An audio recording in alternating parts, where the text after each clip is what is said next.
Someone going to report me to the Royal Society Prevention of Cruelty to Teddy Bears.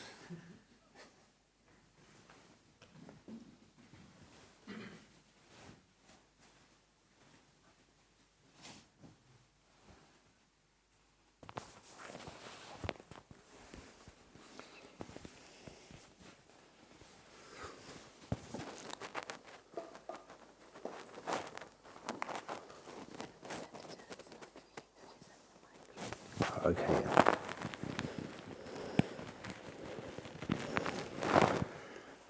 I think that was the result of the kangaroo walking meditation yesterday, probably. Okay. We had a couple of minutes and then we'll be ready to go.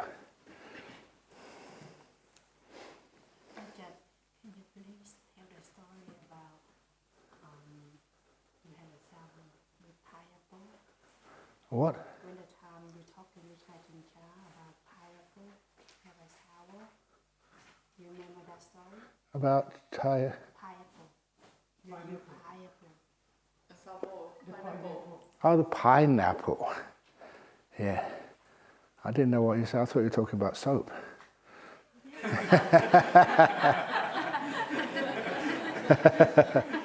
Okay. Very good. Okay, we'll wait till everyone's here first of all.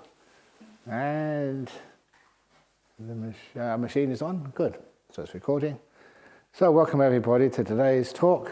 And we're going to start off with pineapples.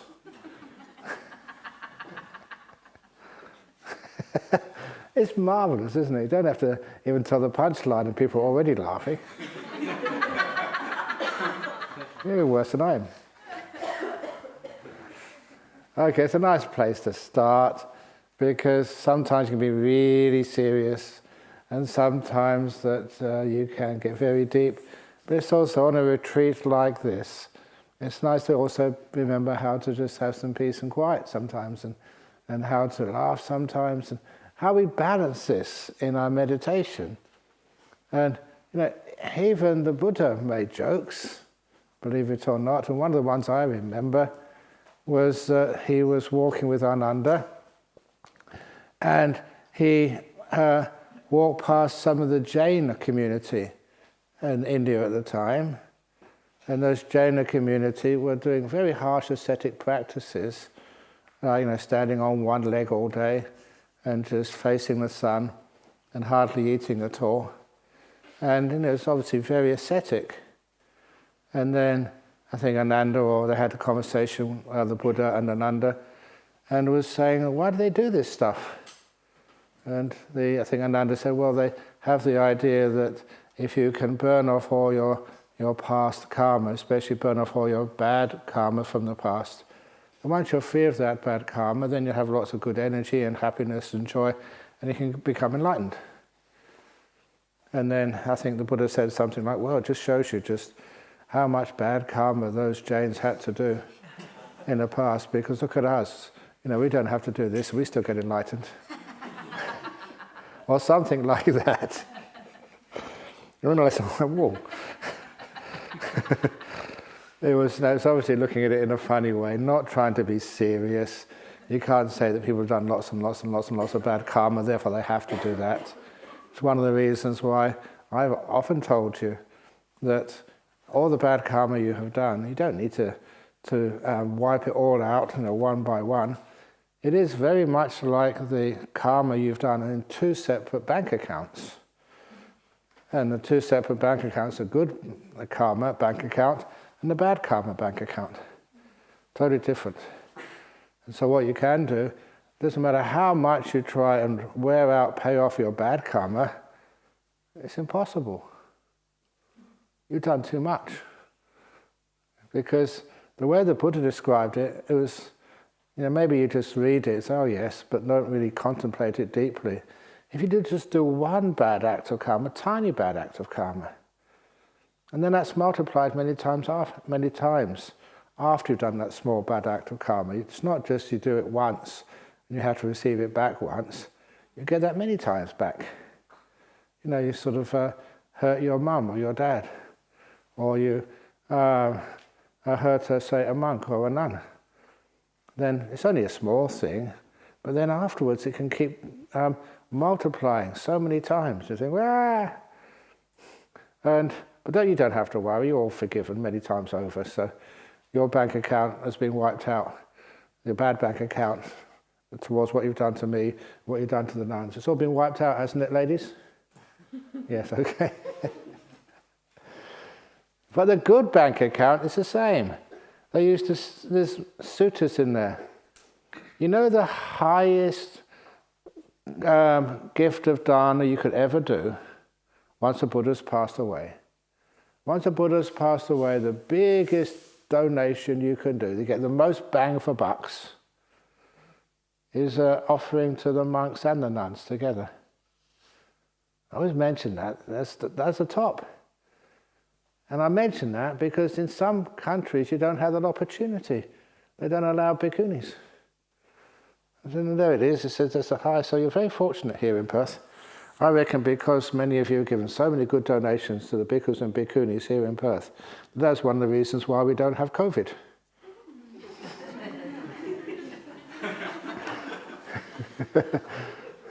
Well, I don't know. That's what the Buddha said. But anyway, so just one good act of karma, one good act, you get thousands back in return. So obviously you've all done huge amounts of good karma, so you've got a huge bank account of good karma there. You've also got a huge amount of bad karma as well.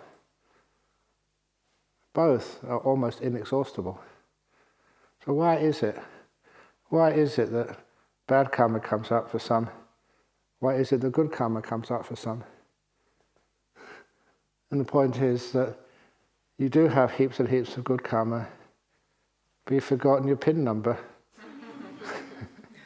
So it's hard to access sometimes. And I'll tell you what the PIN number is. It's very easy. It's reflecting on all the good things you've done. It's a positive mind state. That's one of the reasons why that one of our meditations, people don't understand this. They think, I just want to go to the deep meditations, breath and nimitta and stuff like that. Let's get right into it. You can't wait to get enlightened. But one of the great meditations is things like Chaganusati, which is the recollection of all your kindness and generosity. Your Silanusati, your precepts, and what precepts actually do for you in this world. And you've got recollections of the Buddha, the Dhamma, the Sangha. All those reflections, by literally when you in your room or having a breakfast or having a cup of tea or whatever, you're sitting out there, remember all the kindness and goodness you've done in your life. Remember that and allow it to really come into you. And then you start to tie in, key in to the good karma account you've had. And all these wonderful, happy, lucky things occur to you and happen to you. That's basically how you... But what I do, that sometimes that I'm old and I work hard, and sometimes you get tired. And there's been a few times in my life I've been really tired. Oh my goodness, I've got to give another talk this evening. I've got to give another lecture this evening. Oh, what am I going to do? I'm so exhausted. But don't worry about it because I know how to get this excess good energy. And I remember one time which I did that. I hope the Singaporeans are listening or it's recorded, they can listen to it later. But they wanted to bring the Buddhism a little bit closer to people's lives in Singapore. So they wrote this little play. And the play about, keep it sort of honest to life, about a person who got married and then they had a lot of difficulty after they got married. And then eventually what solved all the problems after they got married was that someone gave them a book by Ajahn Brahm. And when they said that, it was really kitsch, but I didn't mind. I didn't write it. And after I was mentioned, then I had to walk onto the stage. And when I walked onto the stage and I sat down and gave a little talk. Okay, that was the plot, if you like. But I didn't mind doing that, try it out, see what happens. And then anyway, after giving my presentation and then it was all finished and everybody left, that was the afternoon show. But they're going to have another performance in the evening, same thing. And I just arrived from Perth on the morning flight. You got there just about midday and then just straight to that theatre to do that performance, and then everybody else, they went off to the restaurant.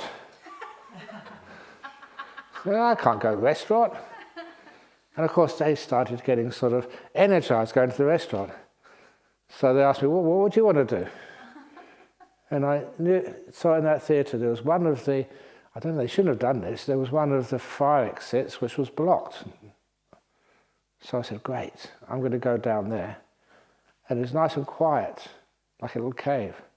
I had about an hour, so I could meditate. And that was great doing stuff like that because I was tired, I needed a big boost of energy. There was no tea or coffee or anything like that there. So I just sat there, and of course when you sit when you're really tired, your head is down. It was natural. I'd just been really busy travelling all morning, and to travel to get to the airport on time, you had to get up about 3 o'clock or 4 o'clock in the morning and travel. And when you get there, so you have to check in and stuff. This was a few years ago. It's probably even more complicated now. But anyway, I've been just busy all the time. And as soon as after the talk, I was really tired. But I have enough understanding now how the body and mind works just to let it slump. Fighting it would just be wasting the little energy which I had. So I let it slump. And I was just peaceful. What do you focus on? Whatever's right in front of you right now, which was tiredness, low energy. Still aware, but just didn't even bother trying to straighten myself up. The most important object is right in front of you. The thing at the time which is most important is right now. And the most important thing to do was to care. That's what I did. I was caring for my body and mind. And it only takes about 5 or 10 minutes. And then you get energy. The body straightens up. And as I mentioned yesterday, it straightens up all by itself. I never told it what to do and when to do it. It just straightens up. And once it straightens up, it's a sign the energy is coming back. And just after even half an hour, 45 minutes, I was buzzing. And then after an hour, I was full of energy, ready to go. And I've used that so many times to get into that good bank account, positivity, peace, and all the great energies and stuff come up. And great ideas come up too. So anyway, that good karma account, which you have, is there. Please make use of it. And sometimes people make bad karma, and I don't know why they do this, but this was the time, some years ago, that they had this idea in Thailand that whatever you offer to monks or nuns, once you've offered it, and you resolve that this, I dedicate the merits of this, say, to my father or grandfather who's passed away, and they will get that. So if you offer them a piece of durian, offer the monks a piece of durian, that's what your mum will get in heaven. And I remember learning about that because once somebody offered me a piece of durian. I said I don't fancy any durian today, so I passed it down the line. Oh, the donor was so upset. What? He didn't accept my durian? That means my mother won't be able to get any durian in heaven this week. That's what she thought. But that wasn't the worst of it. The worst of it was a couple of years later, when those of you who go over to Bodhinyana monastery, that sometimes people do what they call sanghadana. And this particular time, they had buckets with lots of different, like toothpaste and toothbrushes and soap and other little bits and pieces, all in the bucket all together. Just maybe some tea, maybe some coffee. I don't know what was in there. You just accept it, because there's lots of people waiting, and the anagarikas, they take it down to the kitchen where they have their lunch first of all, then they open it up and see what's in there, and so they can stack it in all the different places. And then I just accepted so many of these in my life. I just accept it, give the blessing, pass it down. But this time, the anagarikas brought up the bucket afterwards with a big smile on their face, a cheeky smile on their face. What's up? And they announced, Ajahn Brahm, do you know what you've just received? It was a Sangadana. Do you know what was in the middle of that bucket? No, what? It was a full bottle of Johnny Walker whiskey.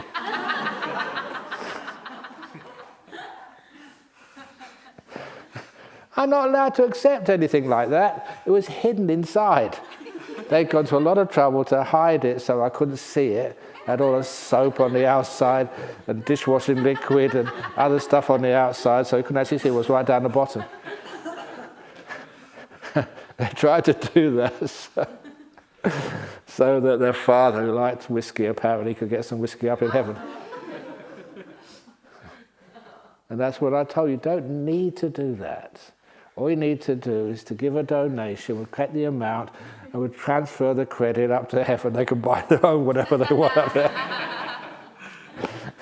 I was only joking to them.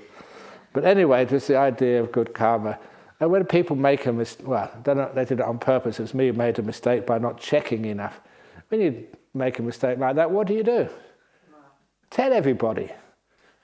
So you can share the laughter as well. But then afterwards, I don't know how much whiskey costs these days, but it's quite expensive stuff. So the anagarikas asked, well, what should we do with this now? And I went down to the kitchen to make sure, pour it down the sink. Do we have to? Yes. So I had to watch them pour all the whiskey down the sink. So it was all gone. And anyway,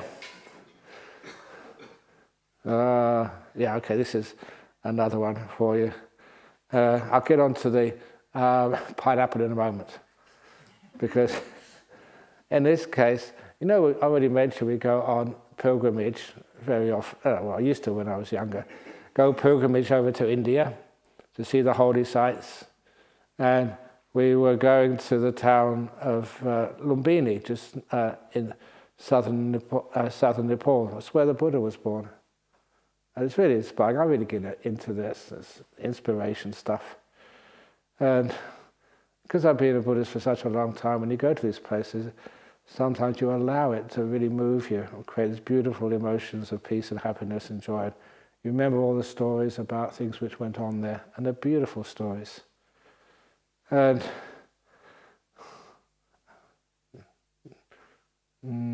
okay, I'll do the tangent first of all, because one of the stories I remembered, which I remember telling to people, when we were just going to the town of Patna, and that was before it was called Pataliputta, and that was where Asoka had his big palace, and where his capital.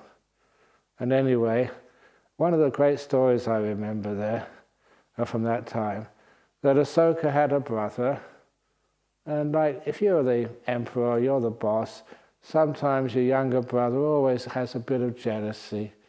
Now, why can't I be emperor too, or why can't I be the boss? And it was well known that the emperor's brother was also just wanted, all that power and authority, and all the pleasures which come from being an emperor. And Asoka knew that, and Asoka was a good Buddhist. How can I teach my brother a good lesson in Dhamma?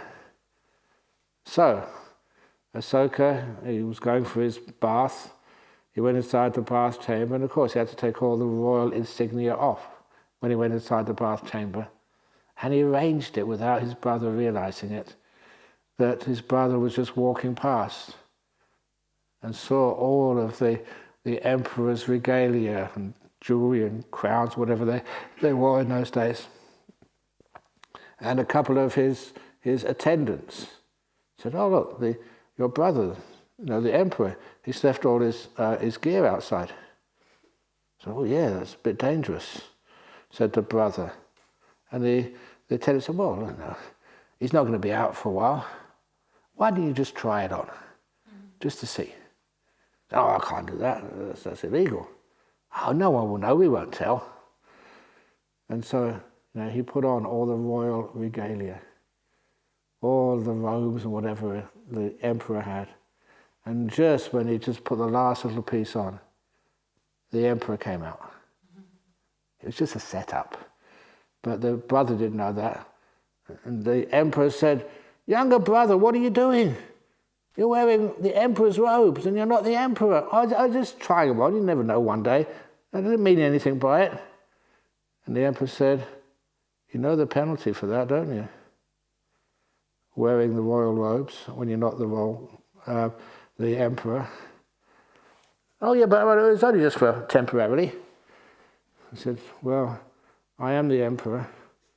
I've got to administer the law evenly, no matter to whom. You're obviously wearing the robes. You're guilty.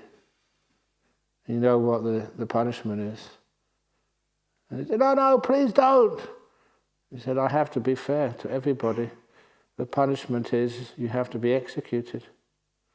And he fell on the floor and he begged forgiveness from the emperor.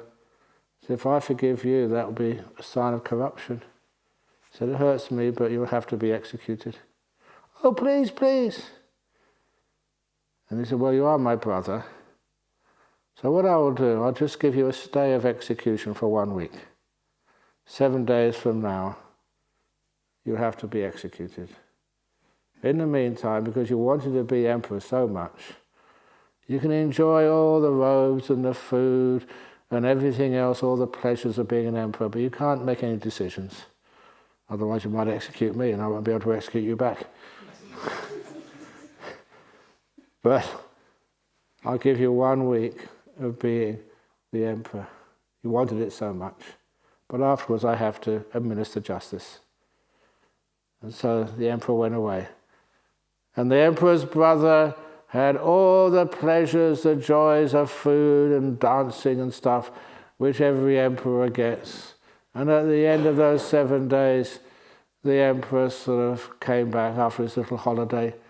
And the emperor said to his brother, he said, well, now is the time I've got to keep my word as well. You have to be executed, but before I execute you, how did you feel being emperor for 1 week? Did you enjoy it? Did you have fun? And that's when the young man said, have fun, enjoy it, when you know you're going to die in a few days.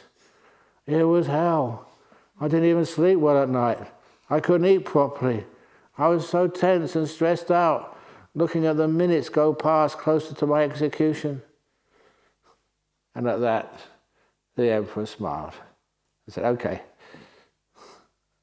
I've forgiven you.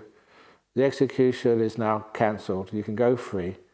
I just did this just so that you can realize that sensory pleasures, how much they're worth.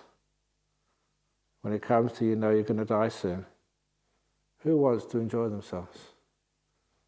Who wants to actually just have the greatest food or the greatest music, the softest beds? It was a little lesson for you, my little brother. I don't hate you, I won't kill you. You're my brother. But nevertheless, this was how I will teach you some Dhamma. And of course, he got it. Just all that wanting for sensory pleasures, for so-called safety, for enjoyment. When the death is lurking around the corner, you can't enjoy it anymore. Anyway, I remember that story, and it was a bit of fun. To telling people on the long, bumpy, dusty, dirty roads going through India to the holy places. But anyway, back to the pumpkin. Oh no.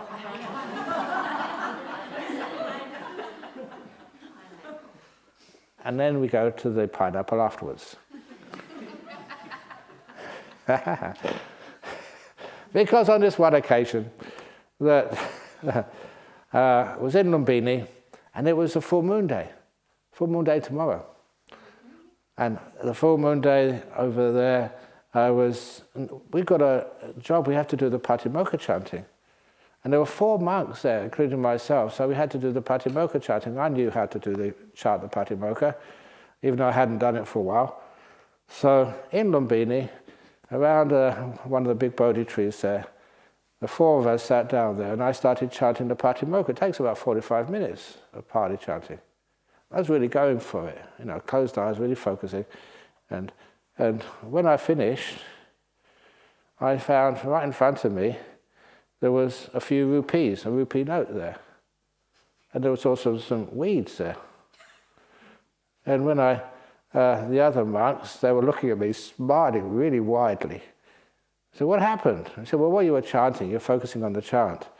There was this Indian lady, and she saw you, and she was really impressed with how much you can focus and keep on chanting like that in Pali.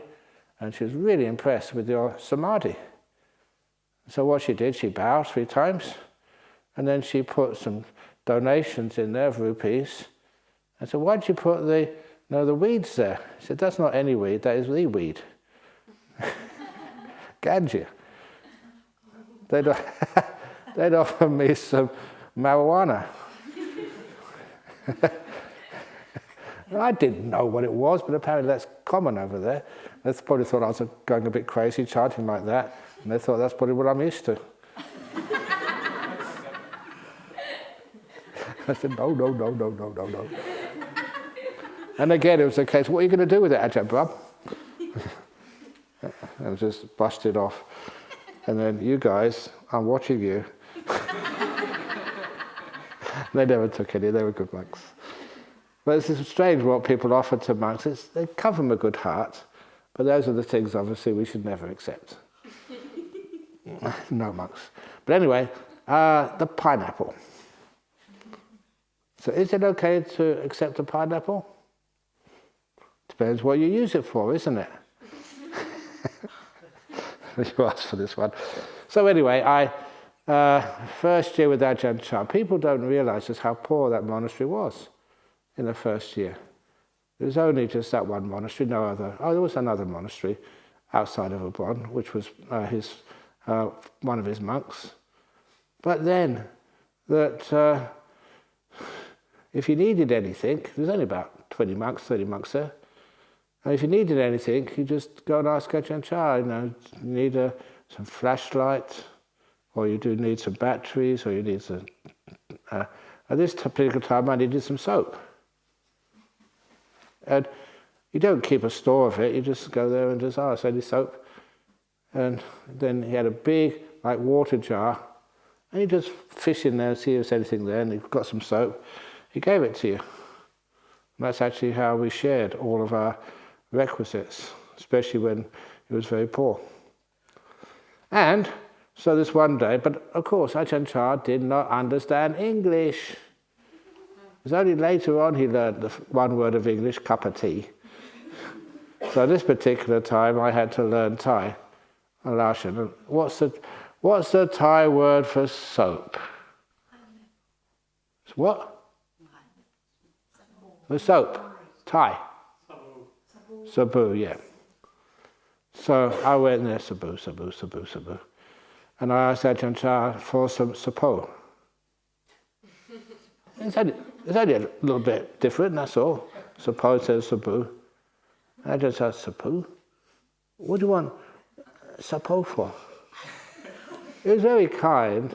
I said, to wash. We use it for washing.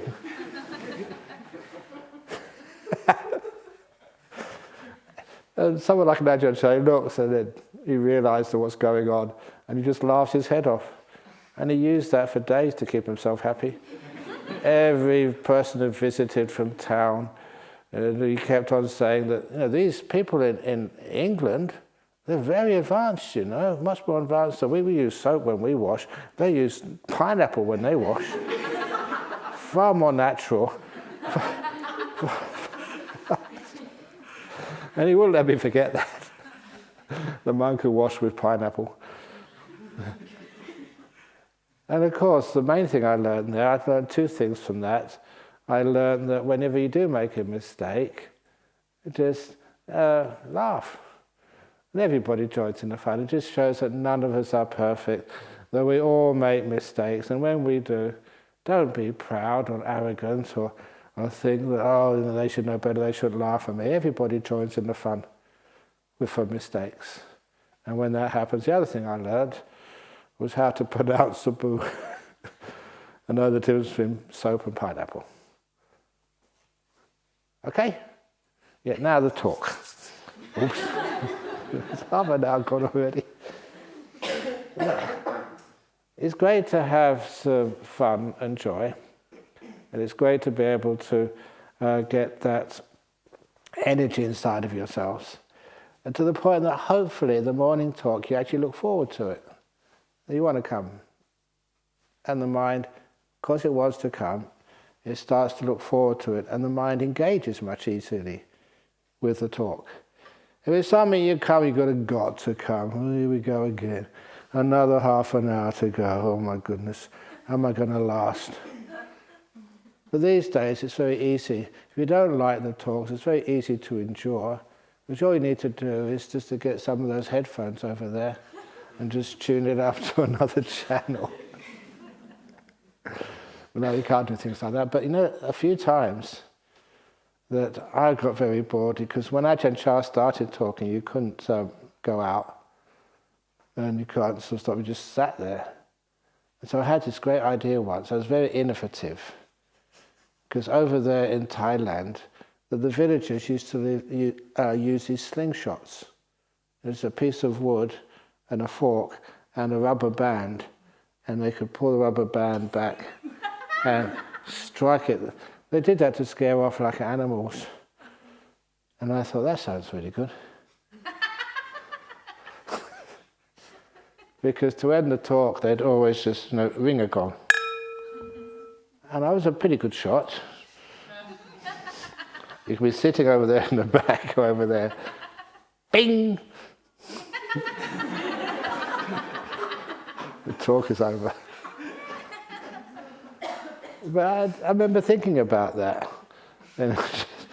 Because sometimes you're a human being, you're getting really tired and just not really understanding it. But then, instead of doing stuff like that, you learned a little bit of endurance.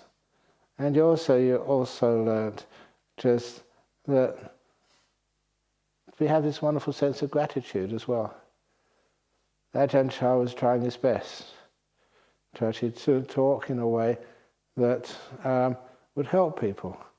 And if the Dhamma talk is always just like the food you have here or over Jhana. It's a buffet. There's no way in the world you can eat everything. But hopefully there's enough good food there for you. You can make a meal of what's presented there.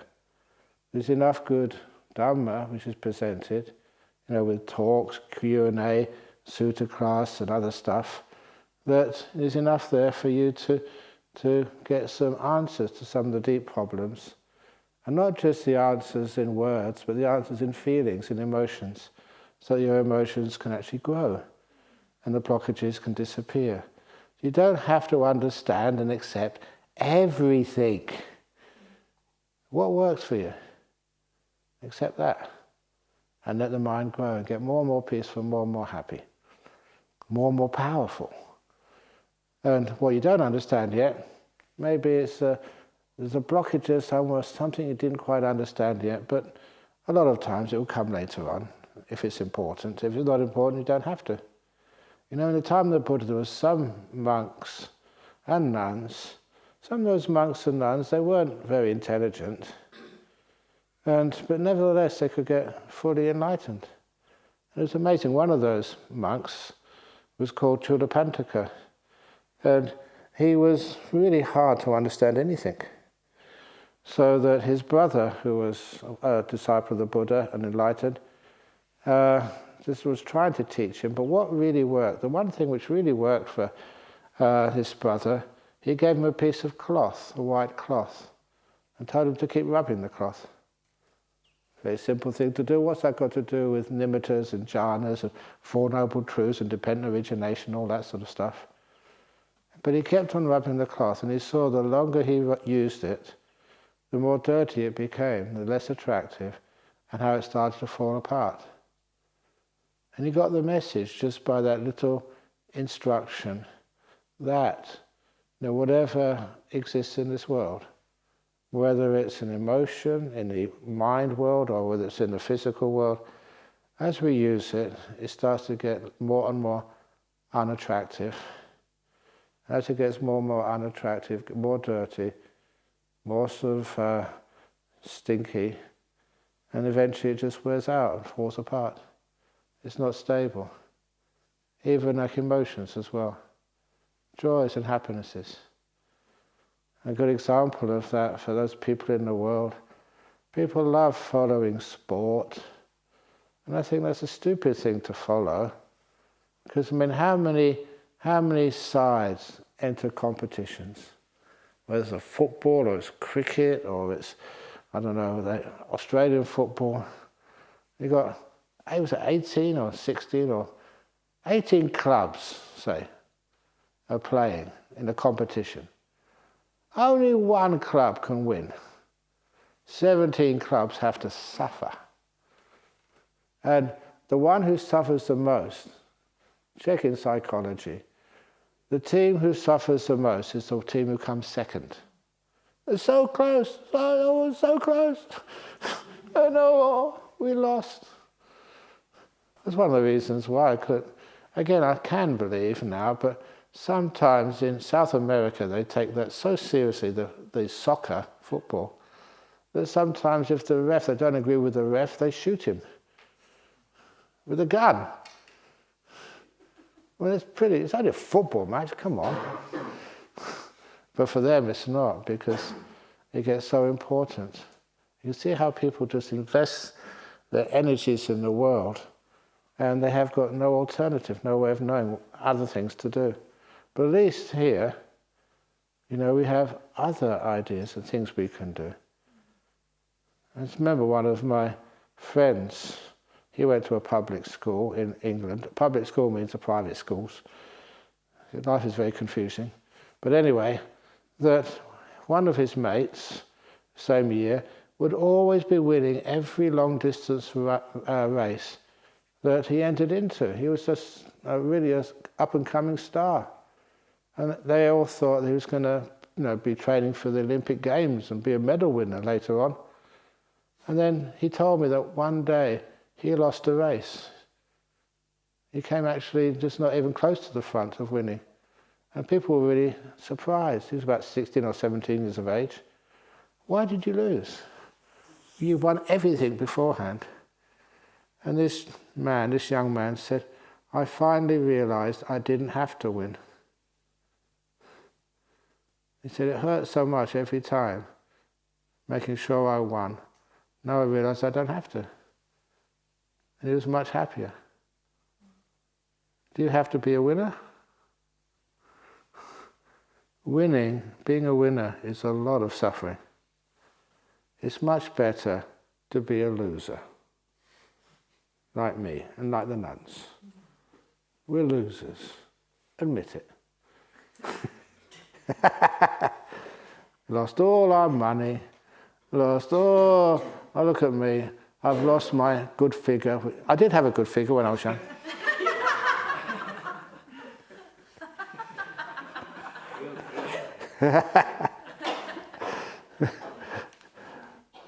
So the idea in the world of being a winner, I prefer being a loser. Lose everything. Lose as much as you can. You don't always have to struggle and strive to win. And try to be the best, to compete. I never really liked competing. And I'm honestly that when I was a student, you're supposed to do sport. Well, I couldn't really get into it because everybody had to win at all costs. So I finally found a sport where you didn't really have to compete hard. And I was good at it. And I even it's the only sport I represented Cambridge University in the annual match against Oxford University. This is true. Now, it wasn't chess. A couple of you know, know Veronica knows in the back that that's why she's hiding her head and trying to keep it quiet. What was the sport which I was representing Cambridge at? Oh, yeah, it was Tiddlywinks. It's a kids' game, like children play it. We're just doing it for fun, because no one could take that seriously. And we managed to talk the people in Cambridge to letting us. And actually, beforehand, I don't know my age English humour. There used to be this group of comedians called the Goons. They used to have this Goon show, and it was Spike Milligan, Michael Bentine. It was like Monty Python, but before that. Do you remember those Goons? Anyone know the Goons? So anyway, so what happened? The club in Cambridge, just before I went there, they challenged the Goons to a match, Tiddlywinks, and it was on a Saturday afternoon. And it was featured on the Saturday afternoon TV show with live updates between how the match was going between Cambridge University and the Goons.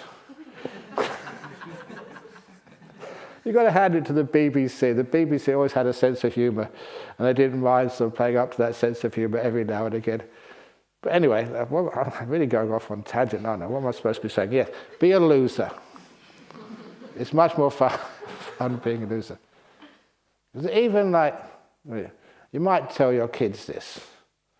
Remember, when you go to school, if you pass the exam, what happens next? You've got another exam coming 6 months or next year. And you pass that exam, you've got more exams. They get harder as you go along. So you have to keep on going till you fail. So my advice is fail as soon as you can, get it all over and done with, and just enjoy your life. Be a loser, not a winner. Or even being a winner in the lottery. I don't know, I already mentioned there's people that always think that monks could tell lottery numbers. If I could tell a lottery number, why don't I just tell our treasury sitting right in front of me now? And, make his life easier. And I always like telling the story of this woman in UK who won the lottery. I think $47 million pounds sterling. It's a lot of money, 47 million sterling. No tax, just right there, 47 million in your bank. What would you do with 47 million? PSWA. You say that, but I have to get it in writing in front of a lawyer for it to actually happen. Usually, so well, I'll do it later on. It's just life is difficult.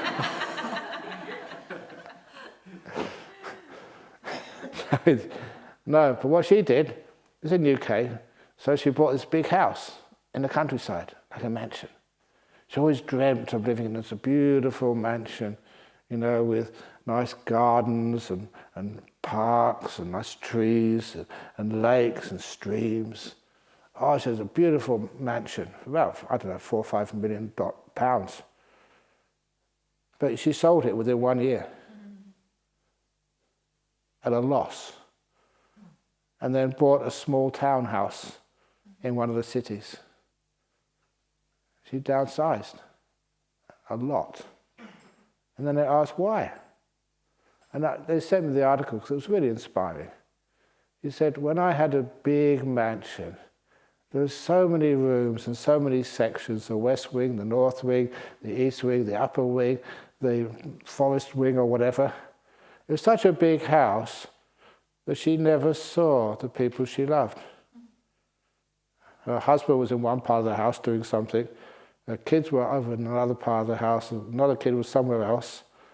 There was such a big house, they were split by the size of the house.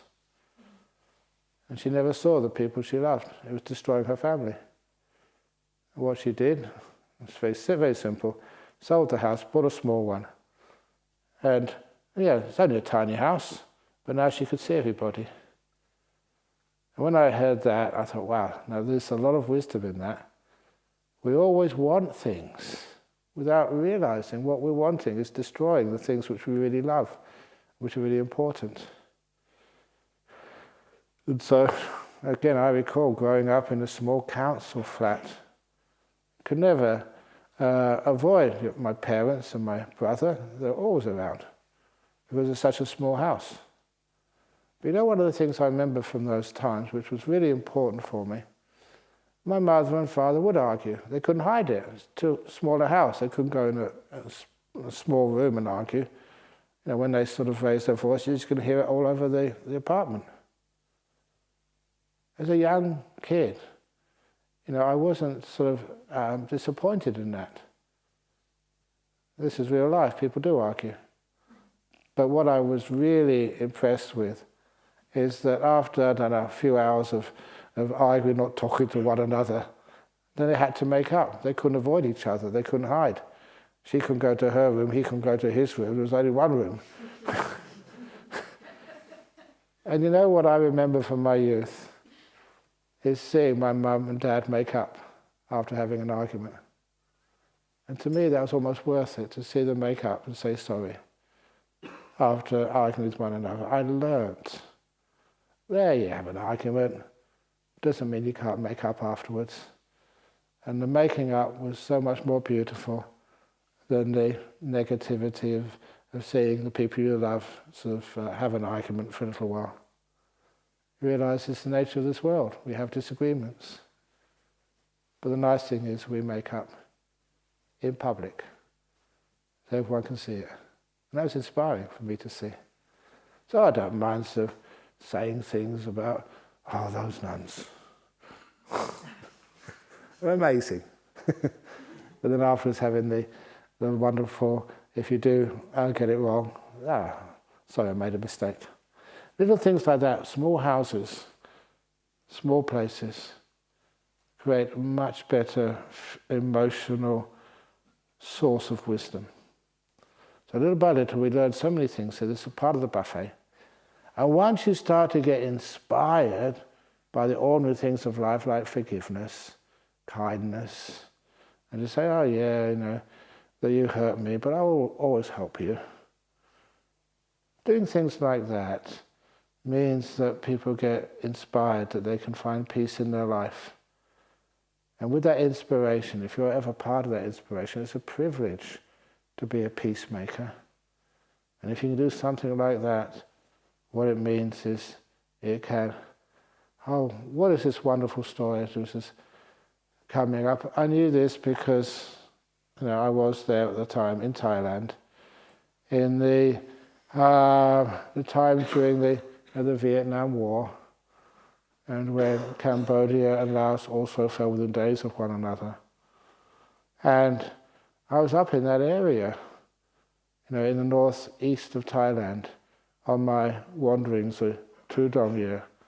And I had to always report in to the local police and ask them, is that mountain over there safe? Or are there communists over there? Because in those days there were communist insurgents. These were Thai people who had got fed up with the government in Thailand, who were in the jungles fighting for take over the country. It was an insurrection. And it was violent. And even some of the monks who were also in another range of mountains, they got tortured and killed. This was real danger, so I always had to check in. But that was in 1979, 80. I was always safe, but it was really quite interesting when the soldiers would come with the M16s, about 3 or 4 of them on patrol. But the nice thing about it was they'd always put the guns next to a tree and then take off their shoes, come and bow, and then just ask for a blessing. They would never take the guns into the vicinity of a monk. They'd always keep them a few meters away. And so you get to know exactly what was going on there by talking to all those soldiers.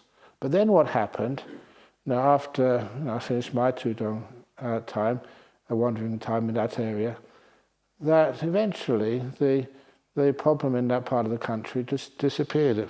It was all healed. And I remember this, the solution to the problem.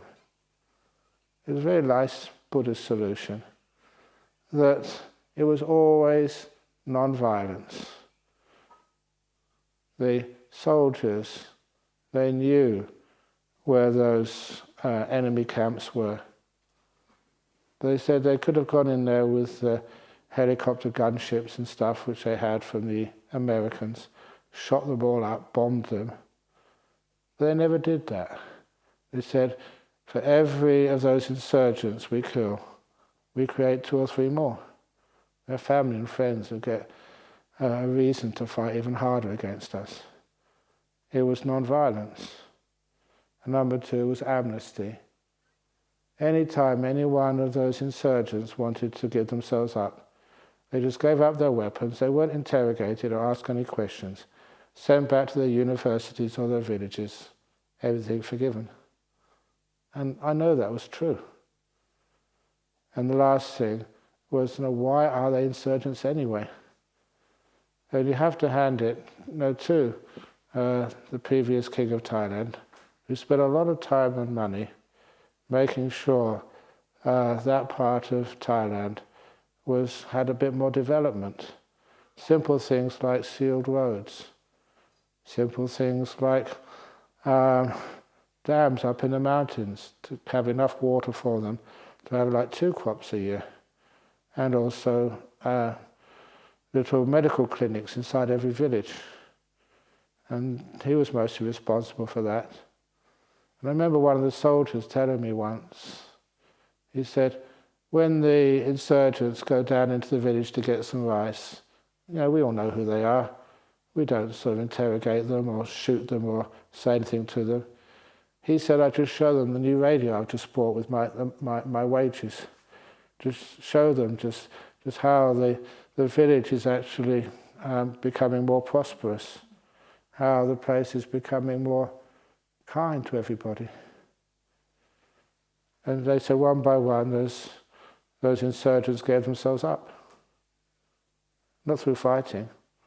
They were given jobs in their village or town, or carried on their university training.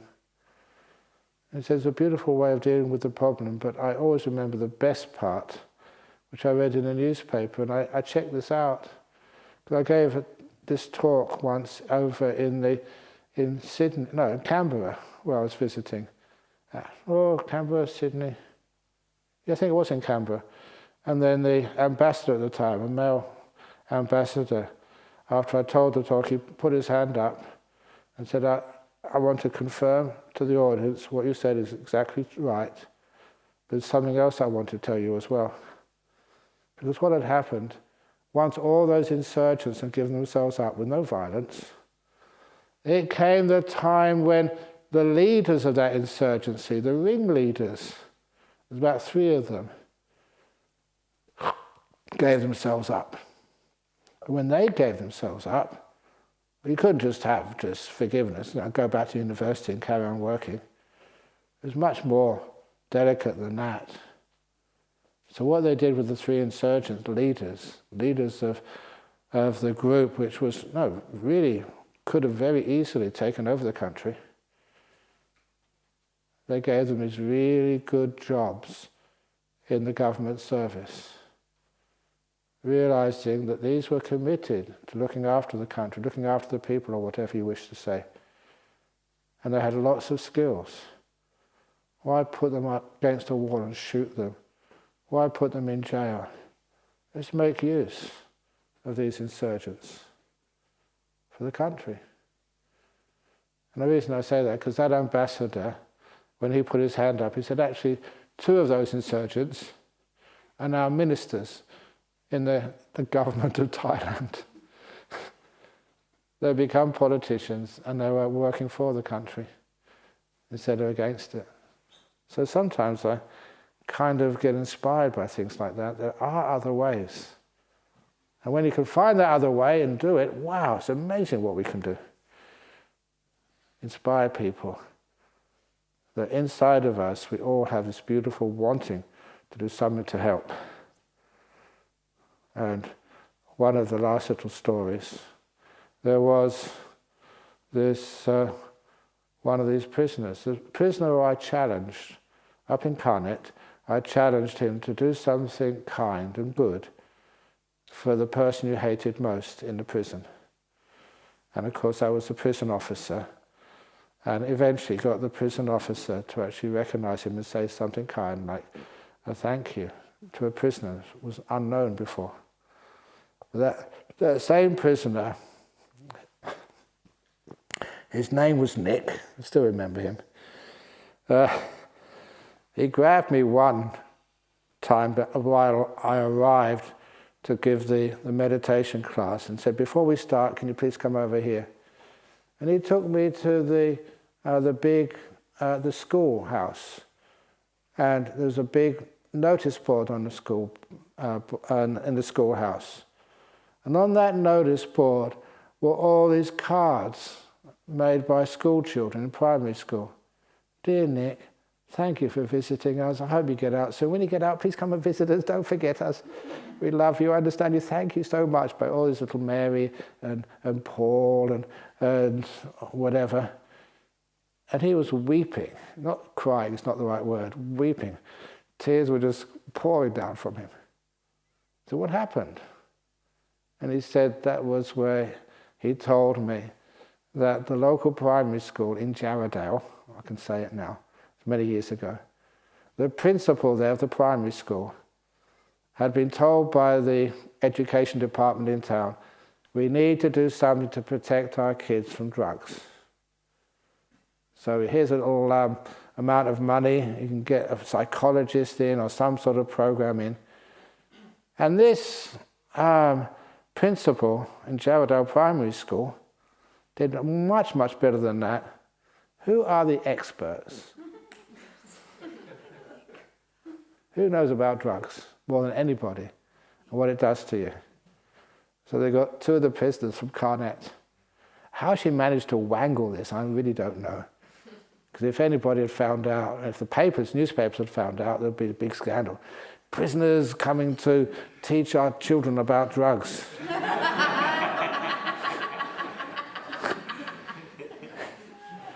So because of that, they kept it quiet for many years and asked me to keep it quiet too, which I did. But it's a story which should have been told, because two of the prisoners went to that primary school, spent the whole afternoon, the whole day, I don't know, teaching all the classes of what drugs are really like. Not what politicians say, not what psychologists or doctors say, but people who have been there, tasted it, know deeply about what goes on and how it wrecks your life.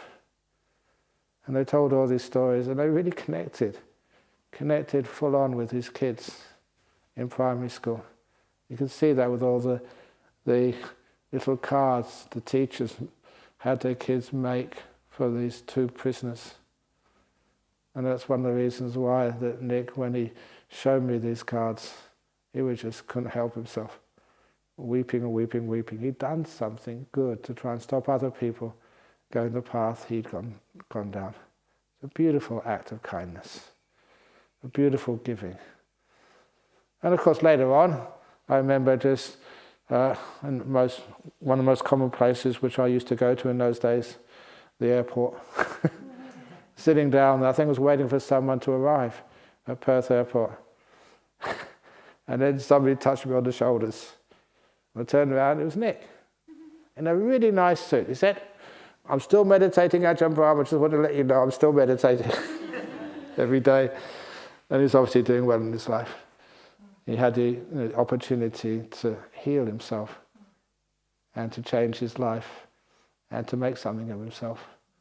And that was one of the most important parts of just innovating, doing something which is different. And I think all you can understand why you get a prisoner, a really nice one, he just made some stupid mistakes, just trying to get rich quick, and he got caught, and how that can change his whole life. It's a beautiful little story.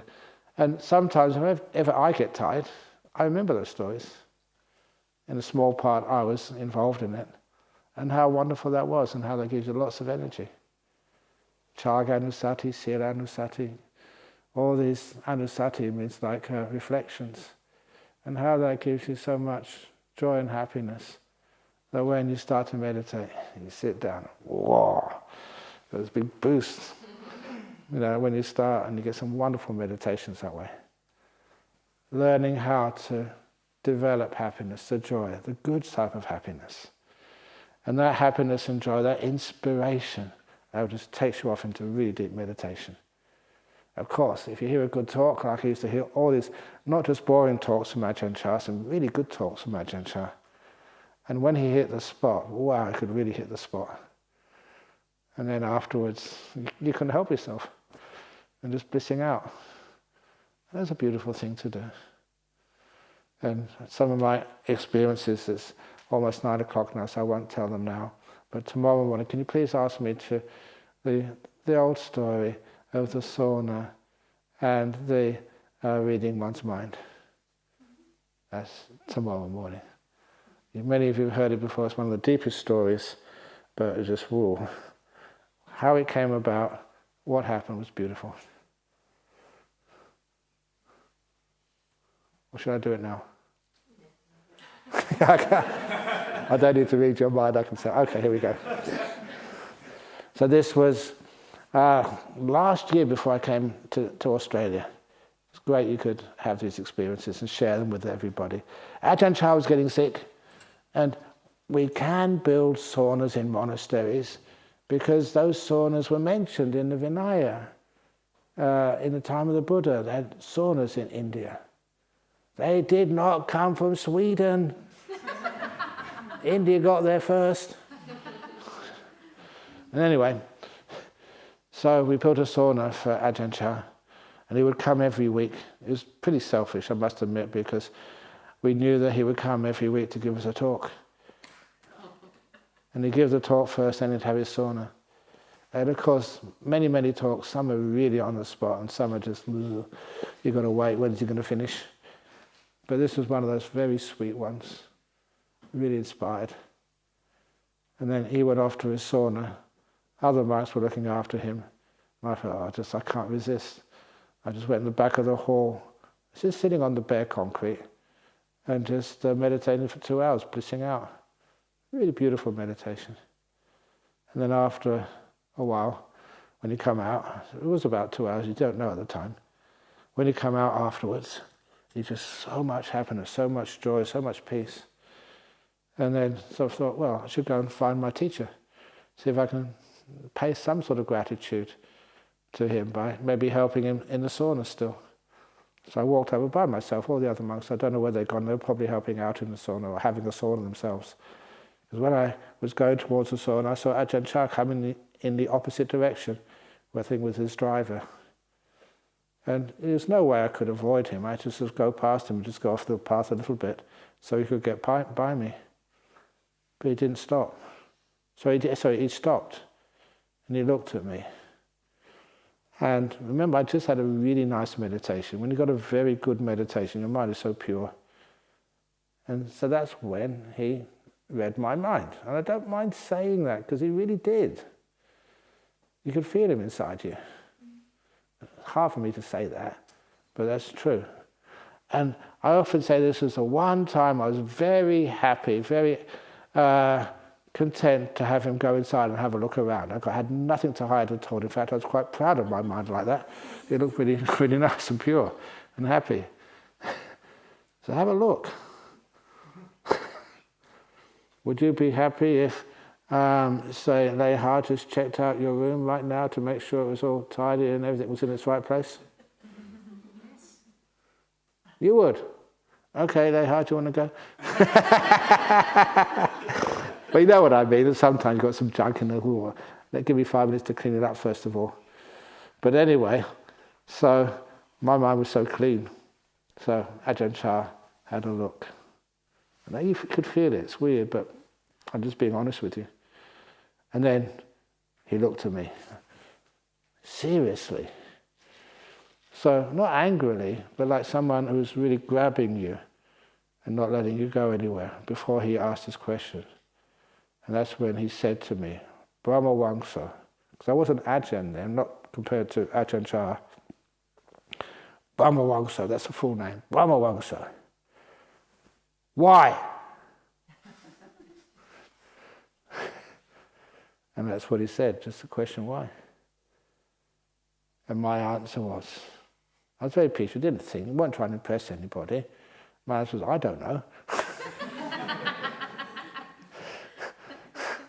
I was really dumb. That's what made him really laugh a lot of the time, because he knew I went to this big university like Cambridge. He couldn't realise, he couldn't imagine just how dumb people who went to big universities are. I'll put my hand up, I was. I knew about physics, but I didn't know nothing about life. Why? I don't know.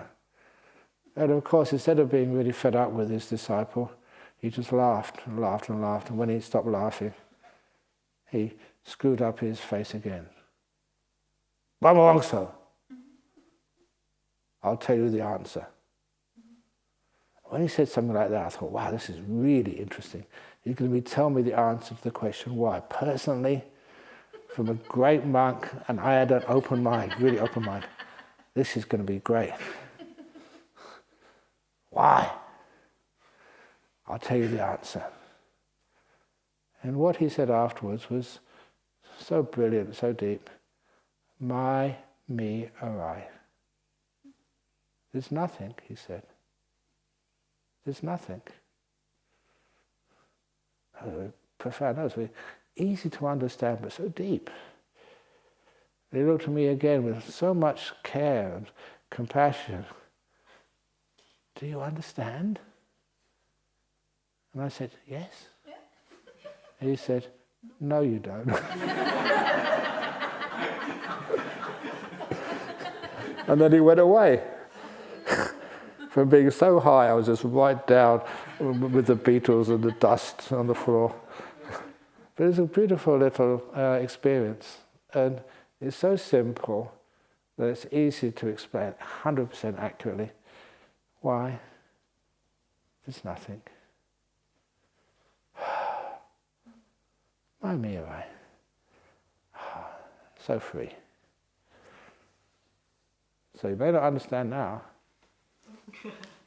but you will do. You can't avoid it. Once Ajahn Chah gets inside your head, you can't kick him out. So anyway, sadhu, sadhu, sadhu. Hey, very good. Okay.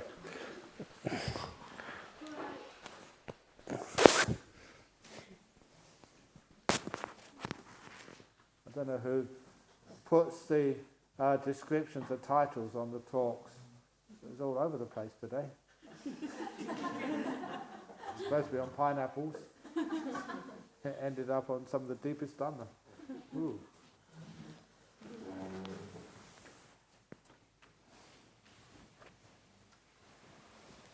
Ajahn, why don't you ask us, do you understand? I already know. Okay. Do you understand? No, we don't. Yeah. What's the point of asking? When you already know the answer. Okay.